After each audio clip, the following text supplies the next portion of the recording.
Bonjour monsieur. On aurait aimé juste vous montrer un petit passage de la Bible qui est... Non, j'en ai pas besoin. Vous n'avez pas besoin. Au revoir. Au revoir monsieur.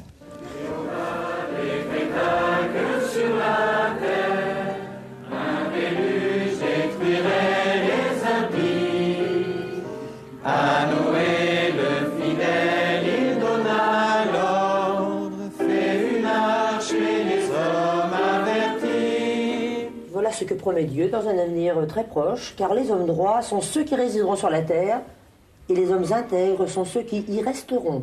Quant aux méchants, ils seront retranchés de la terre, et les traîtres, eux, en seront arrachés.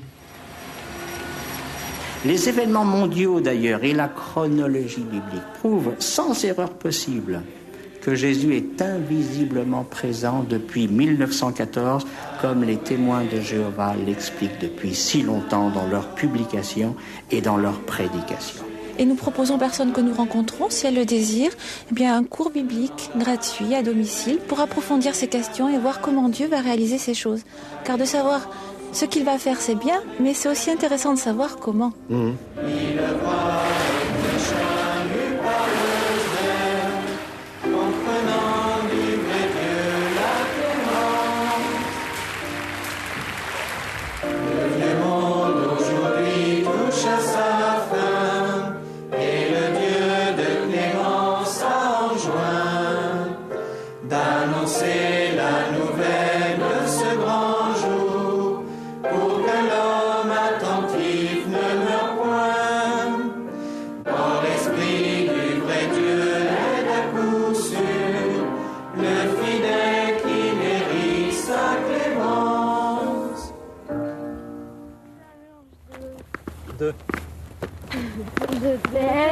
Aujourd'hui installé dans la banlieue de Lille, Vincent Bonnier vivait avec sa femme et ses 2 petites filles dans la région d'Avignon. Une famille sans histoire. Jusqu'au jour où Madame Bonnier ouvre sa porte aux témoins de Jéhovah. C'était en 1990. D'abord secrètement, puis ouvertement, elle adopte leurs croyances et leurs pratiques et elle tente de faire partager à son mari sa foi toute neuve, sans aucun succès. En moins de 2 ans, Vincent Bonnier va voir cette femme rieuse et enjouée qu'il aimait devenir peu à peu quelqu'un d'autre. Un témoin de Jéhovah se lève le matin et commence par consulter son petit livre qui lui indique quelles sont ses activités qu'il a à faire pour toute la journée, quelles sont les lectures qu'il doit faire et donc les textes qu'il faut apprendre, et, tout son programme de la journée. C'est la première activité du matin, c'est de regarder ce petit livre et tout au long de la journée, donc cette activité se continue et se prolonge. C'est une activité de tous les instants. Alors bien sûr, en plus de ça, il y a des changements au niveau vestimentaire, il y a des changements au niveau des relations qu'on peut avoir. On fréquente de moins en moins la famille, on fréquente de moins en moins les amis qu'on avait, et on voit bien sûr de plus en plus arriver de temps en temps des témoins de Jéhovah, des visites impromptues ou plus ou moins organisées, mais c'est de plus en plus fréquent et régulier. Sa personnalité, vous l'avez vu changer sous vos yeux ? On ne s'habille plus pour séduire, on ne se maquille plus ou le moins possible. Et puis on devient peut-être, je dirais, plus renfermé. On devient moins participatif à la vie de famille. Donc on se renferme un petit peu, on a du mal à communiquer, à échanger. Et sa relation avec ses enfants a beaucoup changé aussi. Elle a toujours souhaité impliquer ses enfants dans ses activités et les pressions se sont faites au fur et à mesure de plus en plus fortes pour que les enfants soient instruits à la maison. Donc on leur fasse des lectures, discuter avec elles de ce qui était interdit ou autorisé chez les témoins de Jéhovah, discuter de leurs principes et puis, si possible, donc des pressions pour les faire participer aussi aux réunions à la salle du royaume. Et elles y sont allées ? Elles n'y sont pas allées, non.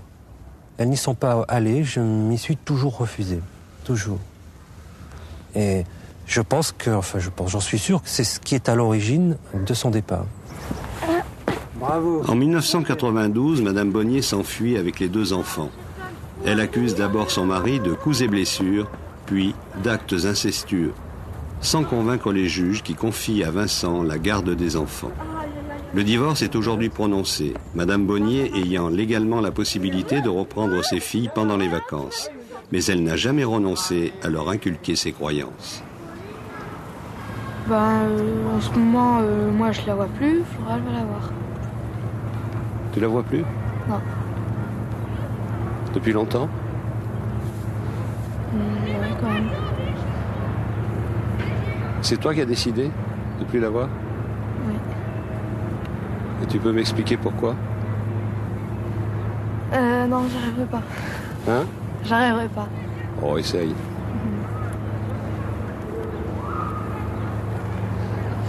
Tu veux pas trop qu'on en parle de ça? C'est- C'est pas ça. Hein? C'est pas ça. Je sais pas, moi. Quand tu étais avec elle, est-ce qu'elle t'emmenait chez les témoins de Jéhovah? Elle t'emmenait à la salle du royaume? Ouais. Elle me faisait l'étude de la Bible. Et qu'est-ce que tu en pensais? Au début, ça me dérangeait pas, après, si. Et puis après?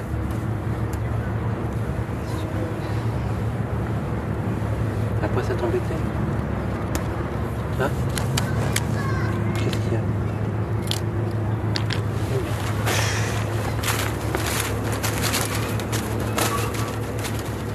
C'est encore difficile pour elle d'en parler. Ouais.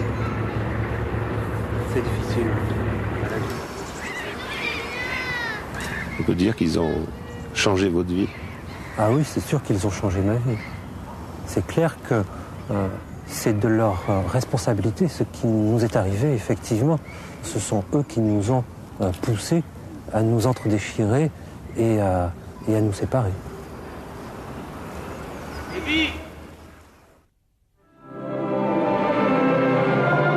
Ces hommes et ces femmes qui ont surgi dans la vie de Vincent Bonnier appartiennent en fait à la plus importante de ces communautés que certains appellent les nouvelles religions, d'autres les sectes.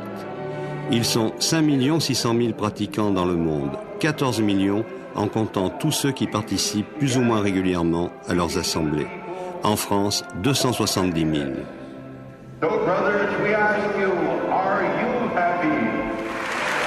Au départ, en 1870, à Pittsburgh, aux États-Unis, autour de Charles Russell, une poignée d'étudiants de la Bible qui rejettent plusieurs dogmes communs à l'ensemble des églises chrétiennes, la Sainte Trinité, l'immortalité de l'âme, l'enfer. 1909, ils s'établissent à Brooklyn, un quartier de New York. Très vite, ils ont compris l'efficacité des moyens modernes de diffusion et leur journal, La Tour de Garde, était déjà tiré en 1914 à 50 000 exemplaires. Charles Russell avait prédit le retour invisible du Christ pour octobre 1914. Lui et ses proches devaient littéralement s'élever dans les airs pour le rejoindre au paradis céleste. Tandis que sur la terre, Jéhovah ferait le tri entre les justes voués au paradis terrestre et les méchants promis à l'extermination. Mais Charles Russell va mourir de maladie en 1916 sur la terre ferme. Avec Joseph Rutherford, qui lui succède, ils deviennent en 1931 les témoins de Jéhovah et essaiment dans le monde entier, malgré la répression qui les frappe parfois. En Allemagne nazie, en 1933, ils proposent un étrange pacte de non-agression à Hitler. Sans résultat, plusieurs milliers d'entre eux seront exécutés ou déportés. Apparue au début du siècle dans les milieux polonais du Nord, l'association française regroupe aujourd'hui plus de 1700 congrégations. Jugeant le monde actuel inféodé à Satan, les témoins de Jéhovah refusent toute participation à la vie sociale et politique. Dans le domaine privé, ils prônent la soumission totale de l'épouse au mari. La Tour de Garde est aujourd'hui diffusée en 128 langues à 22 millions d'exemplaires. Êtes-vous joyeux?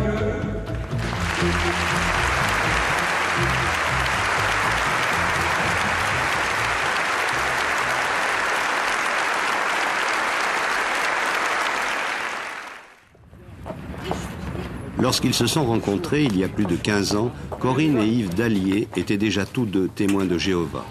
Et c'est avec leurs 2 enfants qu'ils fréquentent les réunions. 2 fois par semaine, pendant 2 heures, à la salle du Royaume, le temple des témoins de Jéhovah. Un autre soir, comme ici, chez l'un des membres de la congrégation, pour l'étude de textes hebdomadaires. Dans le vocabulaire biblique des témoins, Yves Dallier est un ancien, une sorte de pasteur responsable d'une petite communauté de ce qu'ils appellent des brebis. Bien, je vous souhaite la bienvenue dans notre étude de livres, comme ce soir. Cette réunion va pouvoir commencer et une fois encore, je vous souhaite bien, sentez-vous à l'aise et je vais prononcer quelques mots. Notre Dieu Jéhovah, c'est avec grand plaisir que nous venons par cette prière te demander ta bénédiction sur cette étude, qu'elle soit pour chacun d'entre nous agréable, de pouvoir ainsi, dans de bonnes conditions, pouvoir examiner ta parole à l'aide de ce manuel. Nous te demandons ainsi de pouvoir être attentifs aux conseils qui nous sont donnés et de pouvoir les appliquer si cela nous est possible. Donc Jérémie, s'il te plaît, si tu veux dire.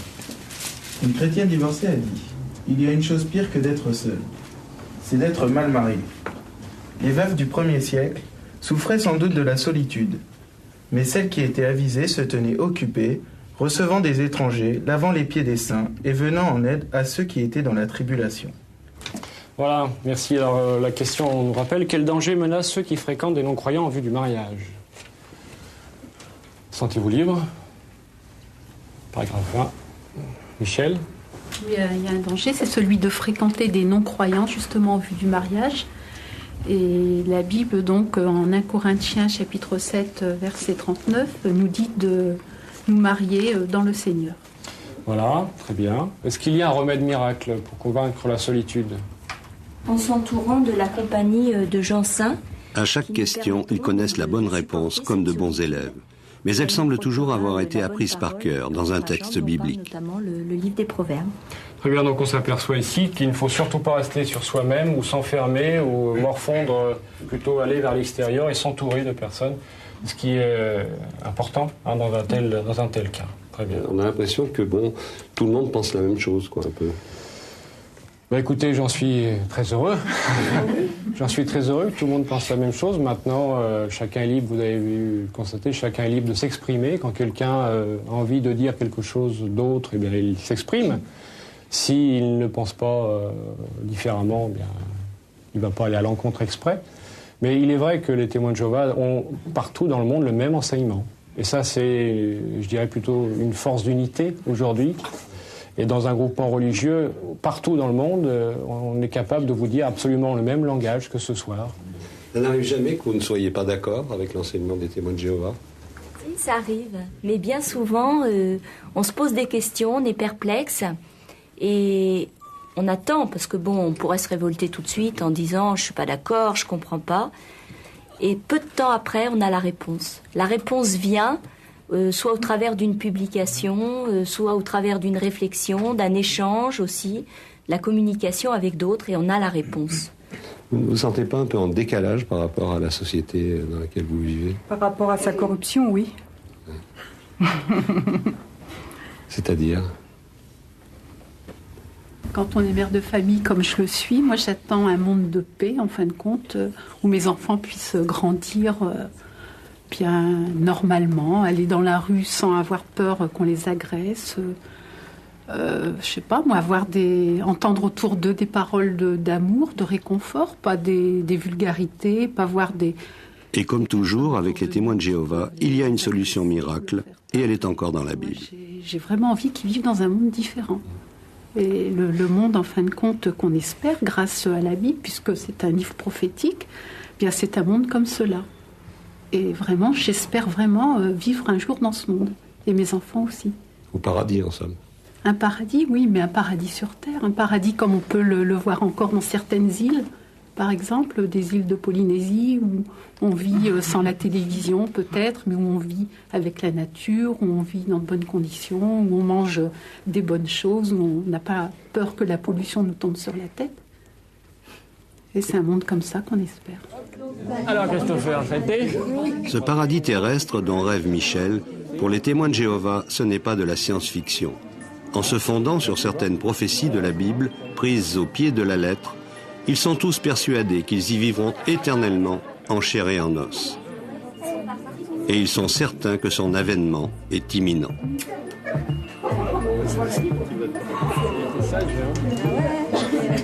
J'étais sage.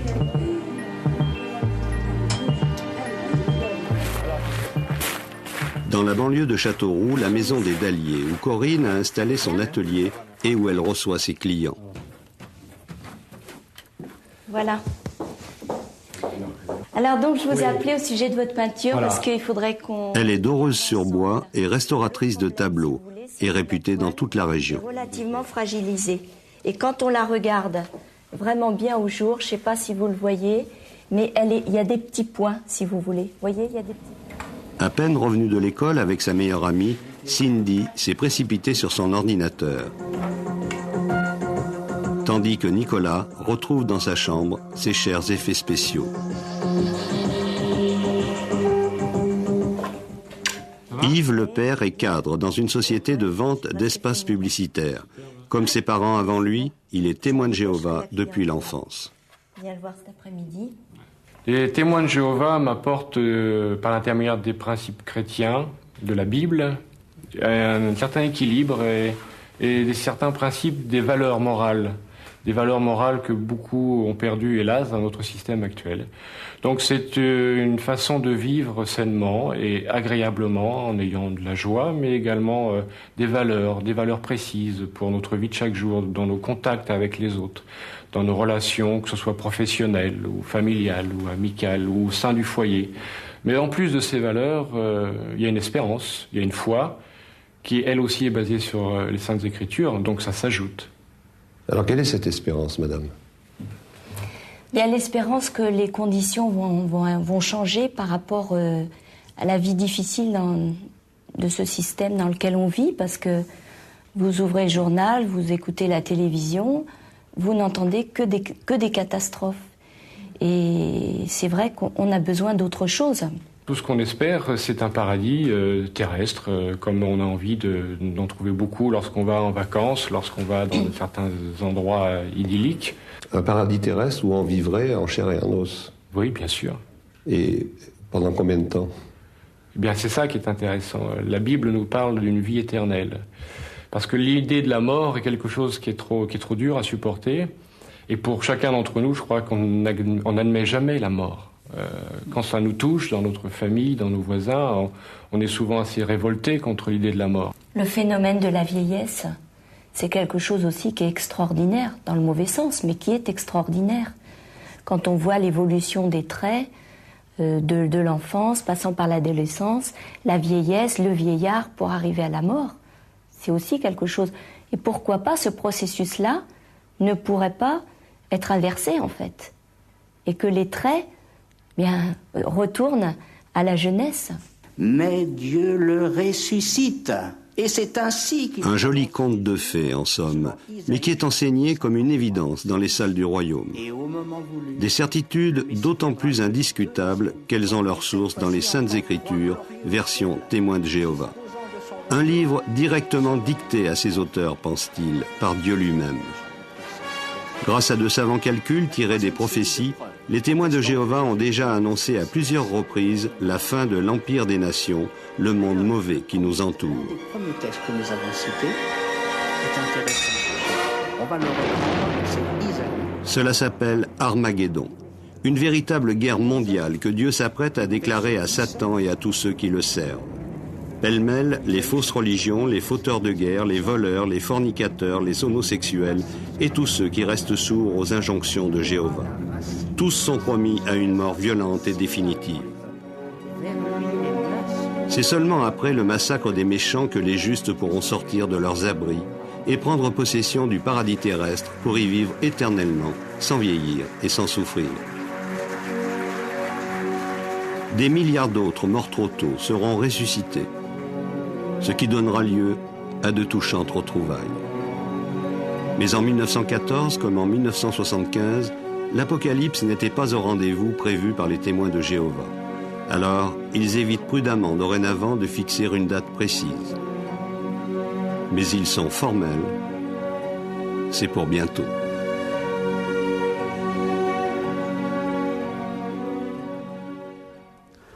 Cela peut paraître difficile à croire, mais c'est une démarche de foi. C'est une démarche de foi parce qu'elle est basée sur une connaissance profonde de l'Évangile, des promesses de Dieu. Et en tant que chrétiens, nous avons acquis la conviction que Dieu ne peut mentir. Vous n'avez aucun doute? Pas de doute dans ce domaine-là. Ça ne se discute pas, ce qui est dans la Bible. C'est paroles d'évangile, comme on dit. C'est paroles d'évangile, on peut dire cela. Disons que, à cette nuance près, que tout ce que contient la Bible, tous les mots, ne véhiculent pas forcément. Il y a des symbolismes aussi dans la Bible, je dirais. Mais son contenu est parole de Dieu. Par exemple, pour vous, quel est l'âge de l'humanité? La chronologie biblique donne un certain nombre d'éléments permettant de dater l'histoire de l'homme à environ 6000 ans. Cette chronologie a été établie, d'autres la partagent que nous. C'est la création de l'homme pensant, capable d'exprimer sa volonté, capable d'envisager l'avenir, capable d'écrire. Pour les préhistoriens, évidemment, c'est pas du tout le cas. L'humanité existe bien avant. Par exemple, Lascaux, tous les préhistoriens sont unanimes, on peut dire, c'est 20 000 ans, c'est moins 20 000 ans. Et là, on ne peut pas douter qu'il s'agit d'hommes, c'est pas des chimpanzés qui ont dessiné Lascaux. Alors cela pose un certain nombre d'interrogations auxquelles je n'ai absolument pas la réponse. Mais comme je vous l'ai dit, notre démarche est une démarche de foi. Et pour l'instant, je m'en tiens au récit de l'Évangile. Jésus était un témoin oculaire de la création. Les scientifiques n'ont pas été témoins oculaires de cela. Ceci dit, je ne m'oppose pas non plus aux scientifiques. Ma démarche est une démarche de foi. Membre du consistoire, la direction de la filiale française des Témoins de Jéhovah, Jean-Claude Ponce vit ici, à Louviers, en Normandie, au Bethel, la maison de Dieu. Père, s'il te plaît, veuille accepter ces quelques mots de prière au nom de Jésus-Christ, ton Fils, notre exemple parfait. Amen.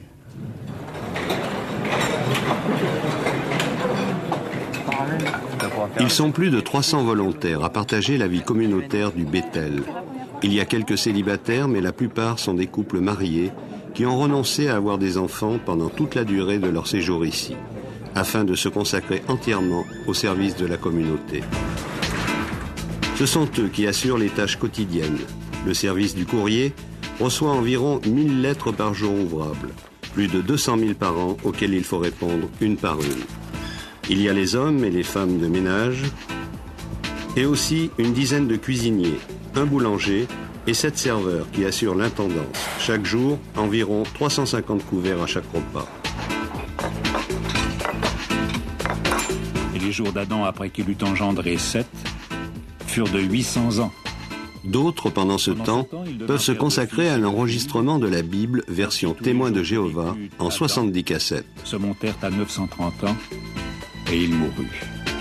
Ou traduire en français les textes de Réveillez-vous et La Tour de Garde, des publications intégralement conçues et mises en page au quartier général de Brooklyn, aux États-Unis, et reproduites à l'identique par toutes les filiales. 25 membres du Bethel assurent l'édition française à l'imprimerie de Louviers. Tous exercent un véritable métier, plus ou moins qualifié, parfois dangereux.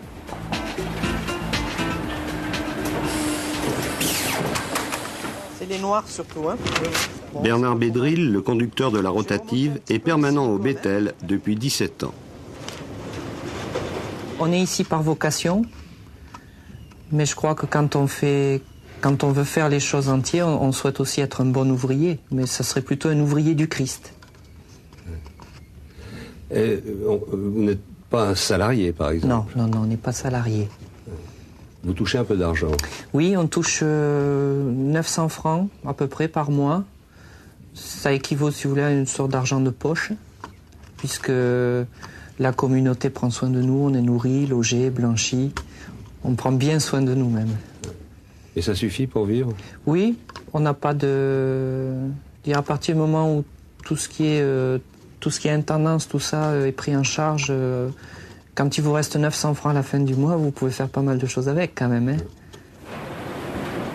Des hommes et des femmes qui n'ont bénéficié jusqu'à ces dernières années d'aucune couverture sociale. L'URSSAF, l'organisme de recouvrement des cotisations, a décidé récemment l'affiliation des membres de la communauté avec paiement des arriérés. Et l'un des responsables a été mis en examen pour infraction au Code du travail. Les témoins de Jéhovah, de leur côté, tentent d'obtenir le statut de religion qui les dispenserait des obligations imposées aux entreprises ordinaires, sans succès jusqu'ici. Le Bethel de Louviers, c'est un peu comme un îlot, à la fois tout proche et à l'écart de la ville. Comme la plupart des témoins de Jéhovah, ces pensionnaires ne participent à aucune élection, à aucune activité sociale ou associative. Avant de s'établir ici, sur 4 hectares, achetés à des propriétaires privés, les témoins de Jéhovah convoitaient la dernière zone constructible de cette commune de 20 000 habitants. 13 hectares d'un seul tenant. C'était en 1990. L'ancien maire avait donné son accord, mais l'opposition municipale, le député et le préfet firent capoter l'opération. Franck Martin, le chef de file des opposants, est aujourd'hui maire de Louviers et il refuse toute relation avec ces nouveaux venus. Louviers a cette réputation d'être la capitale européenne des témoins de Jéhovah, ce qui n'est pas excellent, c'est le moins qu'on puisse dire, pour l'image de marque de la ville et pour l'implantation d'entreprises qui ne souhaitent pas se voir associées à cette image de marque déplorable. Et puis surtout, je pense qu'il y a pour tout républicain un combat à mener contre ce type d'idéologie, de vision du monde. La philosophie que développe cette secte est théocratique. C'est une philosophie qui est complètement axée vers la culpabilisation des gens, vers l'expiation d'un péché originel qu'ils auraient commis. C'est une philosophie qui les coupe du monde. C'est une sorte d'amputation des dimensions joyeuse, festive de l'être humain, c'est quelque chose qu'on ne peut pas accepter en tant que républicain, car c'est aussi le retrait de la vie sociale. C'est quelque chose qui, moi, me paraît inacceptable. Ils font des efforts pour se faire admettre par vous, par la commune? Des efforts excessivement financiers. Nombreuses sont les associations qui reçoivent des chèques. J'en ai reçu pour notre centre d'action sociale, je les ai retournés. Parce que je ne veux pas avoir affaire avec eux. Je sais qu'ils font des dons au foyer socio-éducatif du lycée, à la Croix-Rouge. Je comprends bien, tous leurs efforts de séduction sont sans grand succès, en ce qui vous concerne. En ce qui me concerne, sans grand succès. Non, nous avons des relations courtoises, parfois par avocat interposé, mais il n'est pas question pour moi de céder sur cette entreprise de désenchantement du monde.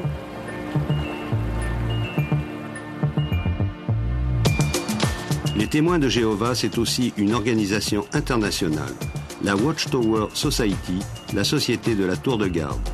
Depuis 1909, le quartier général est établi ici, à Brooklyn, au-dessus du port de New York.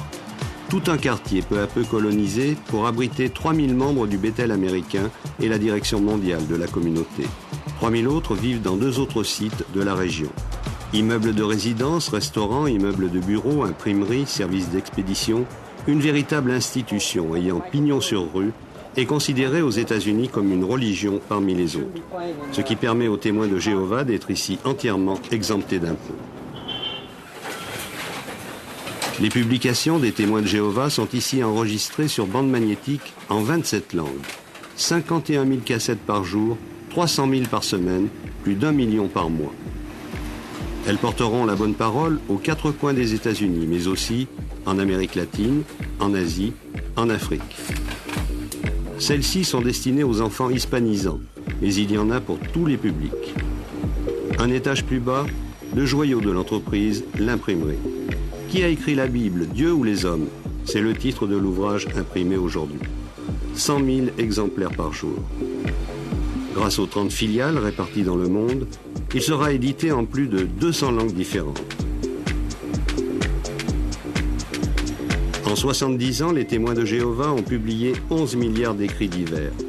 Chaque mois, 3 millions de Bibles et autres ouvrages bibliques sortent des rotatives, ici à Brooklyn.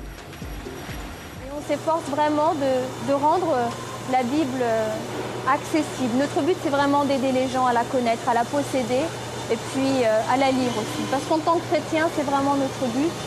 C'est montrer que la Bible, c'est le guide dont nous avons besoin pour régler les difficultés de la vie. Donc qui est toujours valable aujourd'hui. Oui, qui est toujours valable aujourd'hui. Autant il y a plus de 2000 ans, la Bible est toujours aussi valable, toujours aussi utile. Et nous, on est persuadés que si on la connaît, si on l'estime, si on l'apprécie, c'est un livre qui est utile et qui donne un sens à notre vie. Et parce qu'on est chrétien, on veut défendre cela. C'est notre principal objectif. Service expédition. Les commandes spécifiques de chaque congrégation sont prises en compte une par une dans des délais records. Comme à Louviers, les membres du Bethel américain sont soumis à des horaires et à des rythmes de travail d'ouvriers d'usine. Ils sont nourris, logés, blanchis, avec pour tout salaire un peu d'argent de poche, 95 $, environ 600 francs par mois.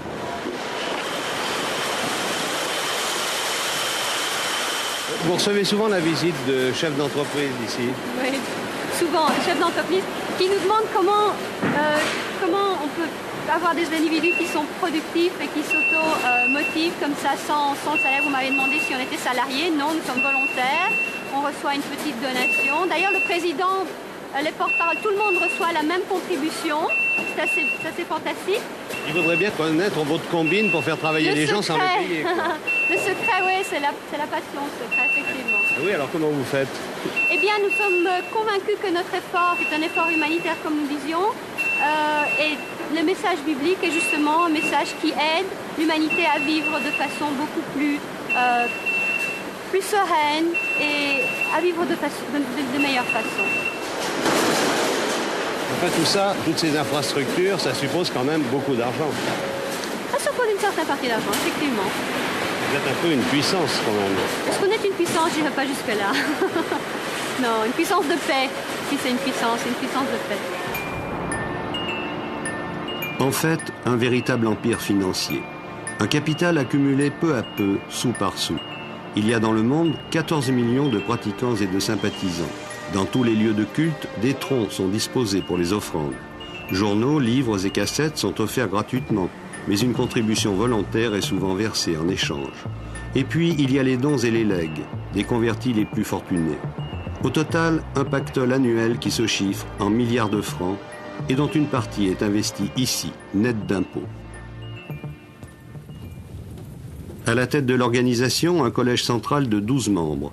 Après avoir beaucoup insisté, nous obtenons enfin l'autorisation de rencontrer l'un d'eux. Mais James Pelekia, le directeur des relations publiques qui veille sur nous, nous a prévenus. Pas d'interview. This is our friends from France. Oh, I'm very glad to meet you all. John Barr, pourtant, semble tout heureux d'oublier un instant ses lourdes charges pour nous accueillir. C'est lui qui supervise la rédaction de tous les textes publiés à Brooklyn. Welcome to you. Vous êtes à la tête d'une énorme entreprise, vous êtes un grand patron. Big. Well, we don't look at On ne se considère pas comme des patrons. We have a big Mais c'est vrai, nous avons une importante communauté internationale. Yes. Malheureusement, nous ne connaîtrons jamais la réponse à la question suivante. Excusez-moi, mais ça suffit. Vous m'aviez promis juste quelques mots. Il a été assez aimable pour vous recevoir. D'accord? C'est le directeur des relations publiques qui s'est interposé. Les membres du collège central ne répondent jamais, nous dit-il, aux questions des journalistes. Dommage. Nous ne saurons pas si leurs réunions hebdomadaires ressemblent plutôt à une assemblée de cardinaux ou à un conseil d'administration de grande entreprise. Un collectif exclusivement masculin et qui ne risque guère, en tout cas, d'être un jour déstabilisé par de jeunes écervelés. Ils font partie de ce que les témoins appellent les chrétiens ouins, c'est-à-dire ayant reçu l'onction de l'Esprit Saint. 144 000 élus qui rejoindront, le moment venu, le paradis céleste. De là-haut, ils aideront Jésus à gouverner au nom de Jéhovah le reste des brebis, c'est-à-dire tous ceux qui devront se contenter du paradis terrestre. Mais qui, apparemment, n'auront pas à s'en plaindre.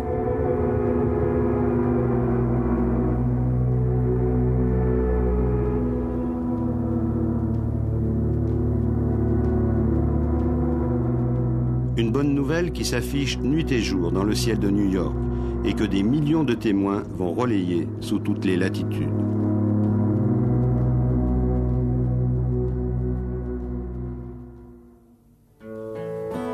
Paris, 14e arrondissement.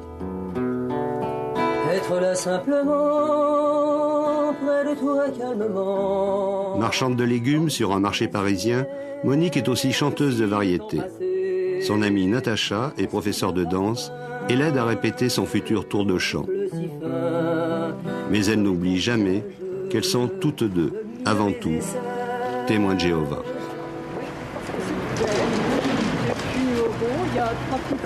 C'est encourageant pour les personnes de savoir ce qu'elle dit. On propose ça gratuitement, un cours biblique gratuit à domicile. Mais moi, ça m'intéresse. Eh bien, mademoiselle, nous vous remercions de votre accueil. Nous souhaitons une bonne journée. Et un bon week-end. Au revoir, mademoiselle. Merci. Vous permettez qu'on frappe chez vous, monsieur, pour parler 2 minutes avec vous?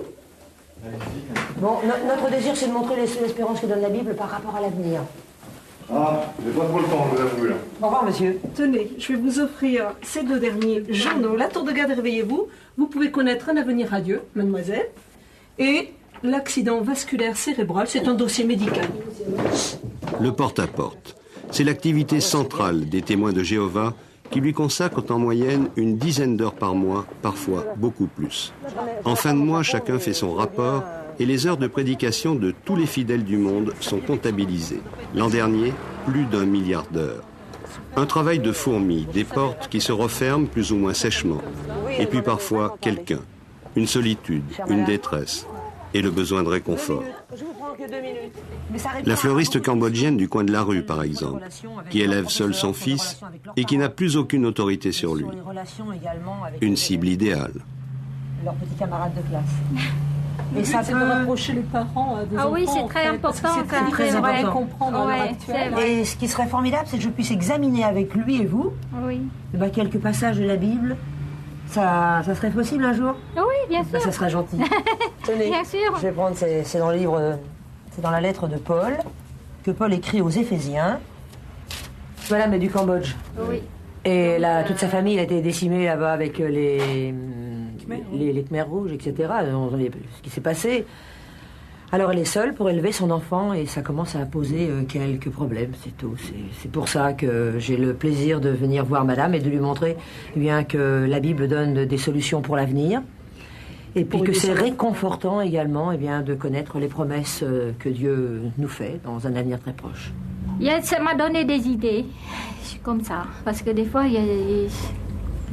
comme je vous ai dit, le monde actuel, c'est pas comme le monde avant, comme j'ai vécu avant. Avec mes parents, les enfants maintenant, avant, nous sommes très obéissants vis-à-vis de nos parents. Mais les enfants maintenant, ils sont trop rebelles, ils sont... Donc ça m'a donné des idées, ça m'a aidé à... C'est pas facile d'élever les enfants. Voilà, c'est cela. Et l'autre jour, j'ai pu me rendre compte, en venant un après-midi, vous saluer, vous étiez déprimé. Il y a quelques jours, et nous avons pris quelques passages de la Bible ensemble, et ensuite, vous m'avez dit que ça vous avait fait du bien. C'est vrai. Voilà. C'est vrai. Alors, c'est très encourageant, et c'est pour ça que je reviens avec un grand, grand plaisir. Et le but, c'est d'encourager les gens, en fait. L'éducation des enfants, version témoin de Jéhovah. Une enfance privée d'anniversaire et de toutes ses fêtes qu'il juge païennes. Séverine Chapelle avait 6 ans lorsque sa mère l'a entraînée pour la première fois dans une salle du royaume de Rouen. Elles ont rompu toutes deux avec les témoins il y a 2 ans. Depuis, Séverine est en traitement, en hôpital de jour. Quelle image vous aviez du monde? Une image mauvaise. Le monde était méchant. Tout le monde était méchant. Il n'y avait que les témoins de Jéhovah qui étaient bien. Le monde, c'est un monde dépravé. Tel qu'on me l'a enseigné, c'était un monde dépravé. Les jeunes ne pensent qu'à s'amuser, à boire, à fumer, et puis ils font rien d'autre. En fait, c'est des jeunes normaux qui veulent vivre. Et nous, on n'a pas le droit de vivre quand on est témoin de Jéhovah.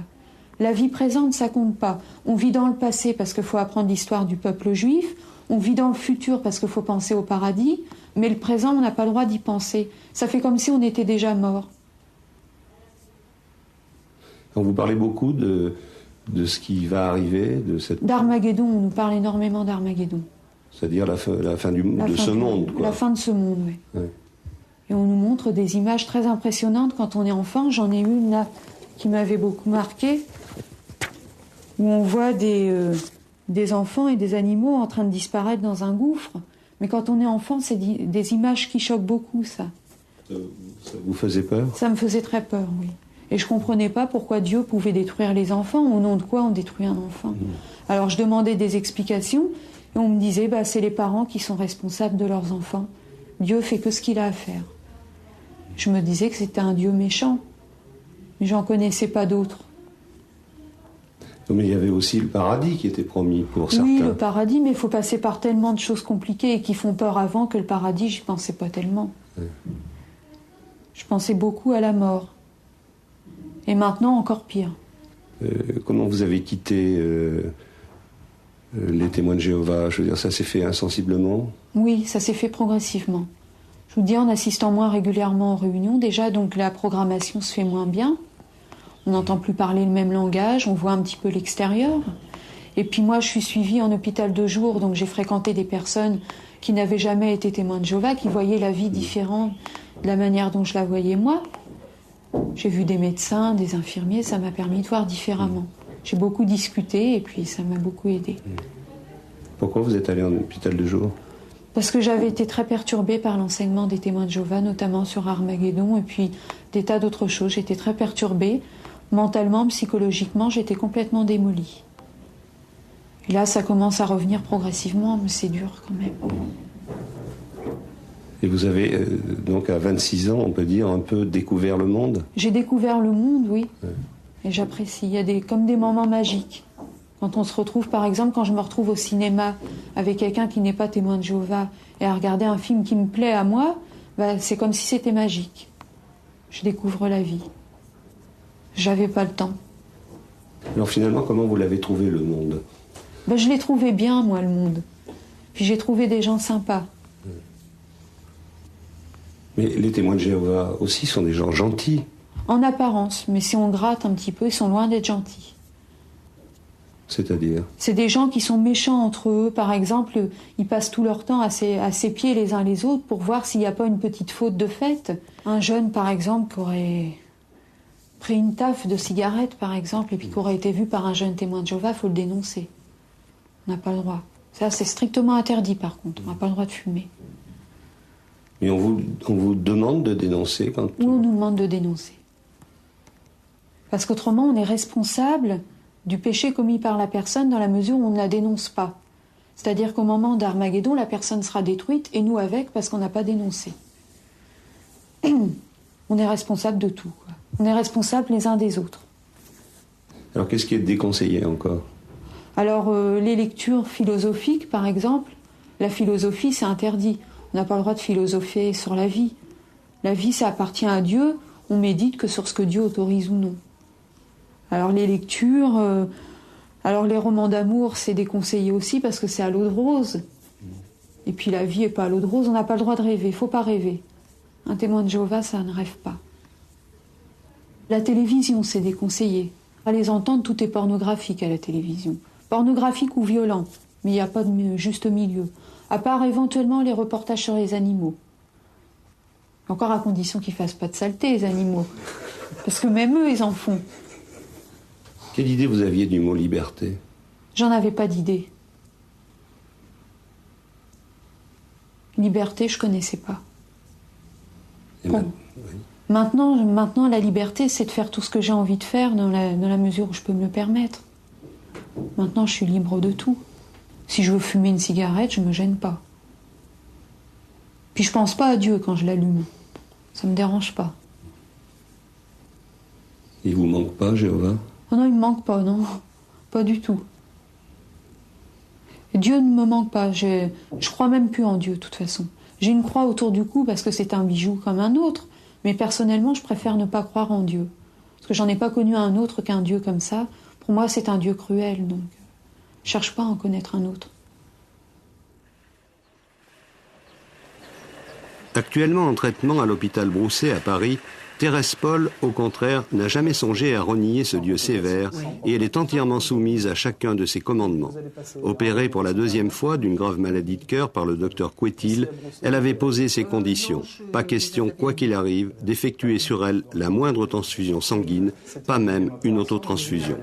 Un tabou absolu pour les témoins de Jéhovah qui s'appuient sur un interdit de la Bible, pourtant purement alimentaire. Tu ne consommeras pas de sang. L'équipe du professeur Carpentier à Broussais a déjà opéré des dizaines de témoins en respectant leurs désirs, grâce à l'usage de techniques alternatives extrêmement sophistiquées. Les médecins disent eux-mêmes qu'ils font l'impossible pour que ça ne se produise pas, mais il peut arriver, on ne peut pas exclure que ça se produise et qu'à un moment, on soit dans une situation limite, critique, et que sans transfusion, le patient meurt. Je pense pas.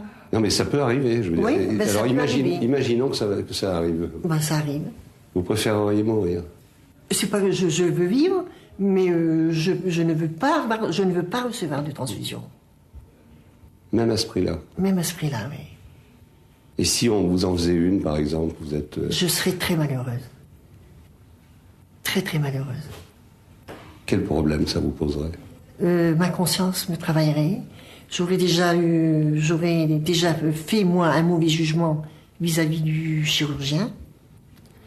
Et puis, c'est pas le fait d'avoir le sang d'un autre, mais j'aurais l'impression d'avoir désobéi à une loi émise par Jéhovah. Oui, mais en même temps, peut-être que vous trouviez que la vie est belle? Non. Ah non, pas du tout. Pas du tout. Pas du tout. Là, je suis heureuse. Parce que j'ai fait la volonté de Dieu. Vous voyez, là, je suis heureuse. Je ne suis pas une fanatique. Mais j'obéis au commandement de la Bible. Jéhovah a donné des lois. Vous êtes libre de les accepter ou de les refuser.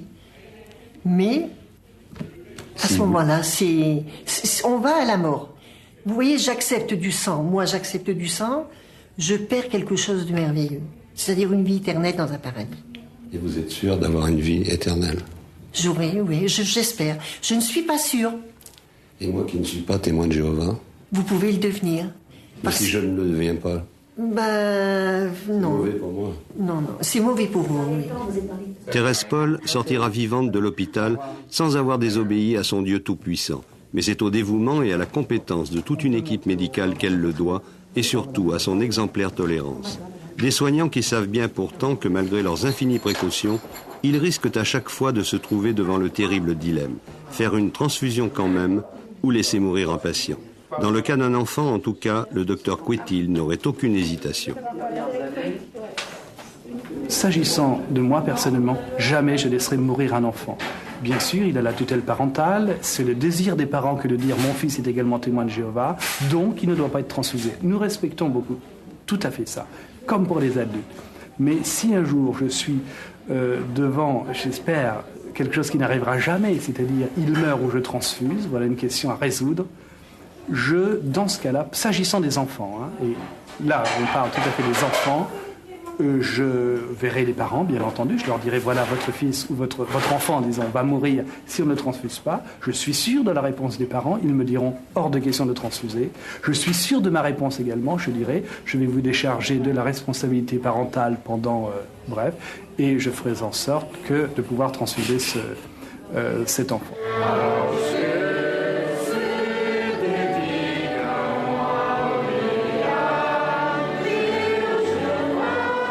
Jour de fête, un samedi à Creil, dans la région parisienne. La communauté de langue portugaise des témoins de Jéhovah baptise 2 des siens, Nuno et Lucia. Il est lycéen, elle est gardienne d'immeuble et aide-ménagère.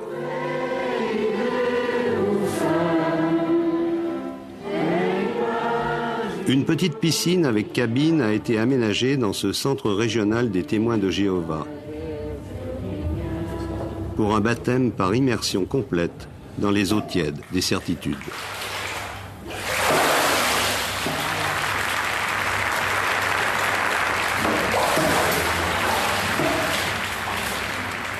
Un jour important pour vous? Très important, monsieur. Ouais. C'est très important. Qu'est-ce que ça vous apporte? Ça m'apporte une joie de vivre et une espérance. Et je suis l'exemple que Jésus a laissé dans les Écritures divines, de le suivre comme chrétien. Quelle espérance ça vous apporte? Pour ça, il faut se rapporter à la Bible. Là, il y a toutes les réponses aux questions. Alors là, si vous voulez, je laisse mes coordonnées et on verra ça un autre jour, parce que je vous expliquerai sous la Bible. Pour Lucia, dorénavant, la voie est toute tracée. Il suffit de chercher dans la Bible des réponses toutes faites à toutes les questions. au risque de passer à côté de la vraie vie, qui n'a qu'un temps, du moins jusqu'à preuve du contraire.